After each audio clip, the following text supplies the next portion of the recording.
శ్రీవారి లడ్డూ తయారీకి వినియోగించే నెయ్యి కల్తీ ఘటన కేసులో కీలక పరిణామాలు చోటు చేసుకున్నాయి. కల్తీ నెయ్యి సరఫరా ఆరోపణలు ఎదుర్కొంటున్న తమిళనాడుకు చెందిన ఏఆర్ డైరీ, అంతకుముందు సరఫరా సంస్థ బోలేబాబా డైరీల ఒప్పందాల వెనుక జరిగిన రహస్య అంగీకారాలు నిగ్గు తేల్చేందుకు సిట్ దర్యాప్తు చేపట్టింది.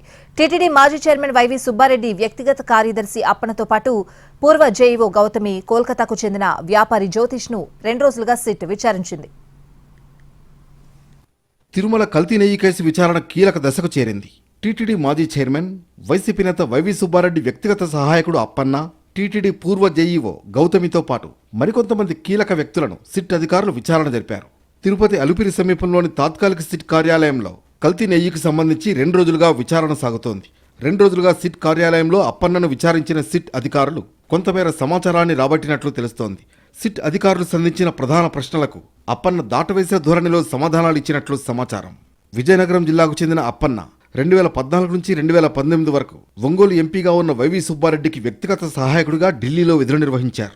2018లో వైసీపీ అధికారంలోకి వచ్చాక అప్పన్నను ఢిల్లీలోని ఏపీ భవన్లో ప్రోటోకాల్ ఓఎస్డీగా నియమించారు. ఏపీ భవన్ ఓఎస్డీ హోదాలో ఉంటూ 2019 నుంచి 2023 వరకు 4 సంవత్సరాల పాటు టీటీడీ చైర్మన్గా పనిచేసిన వైవి సుబ్బారెడ్డి కార్యకలాపాలను చక్కబెట్టారు. టీటీడీ చైర్మన్గా వైవి సుబ్బారెడ్డి ఉన్న సమయంలో ఉత్తరాఖండ్కు చెందిన బోలేబాబా ఆర్గానిక్ డైరీ టీటీడీకి నెయ్యి సరఫరా చేసేది. డైరీకి సంబంధించి ఒప్పందాలు ఎవరి ఒత్తిళ్లతో జరిగాయి, ఒప్పందాల వల్ల ఎవరు ఏ మేరకు లబ్ధి పొందారనే విషయాలను ఆరా తీసినట్లు తెలుస్తోంది. సాంకేతిక కారణాలు చూపుతూ బోలేబాబా డైరీని టీటీడీ నిషేధించింది. సామర్థ్యం లేని ఏఆర్ డైరీని అడ్డుపెట్టుకుని టీటీడీకి నెయ్యి సరఫరా చేసేందుకు బోలేబాబా డైరీ నిర్వాహకులు ప్రయత్నించారు.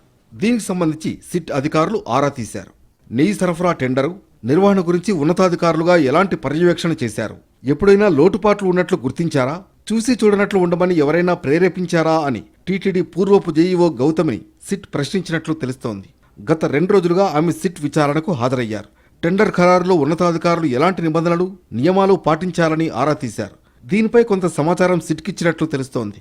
ఇక బోలేబాబా డైరీకి నూనెలు, నెయ్యి సరఫరా చేసిన సంస్థ నిర్వాహకులైన జ్యోతిష్ గత 2 రోజులుగా సిట్ విచారణకు హాజరయ్యారు. సిట్ విచారణకు రావాలంటూ నోటీసులు జారీ చేయడంతో కోల్కతా నుంచి తిరుపతికొచ్చారు. బోలేబాబా డైరీకి ఎలాంటి నూనెలు ఎంత మోతాదులో సరఫరా చేశారని సిట్ ఆరా తీసింది. నెయ్యి నాణ్యత నిర్ధారణ ఎలా చేసి సరఫరా చేశారని అడిగి తెలుసుకున్నారు.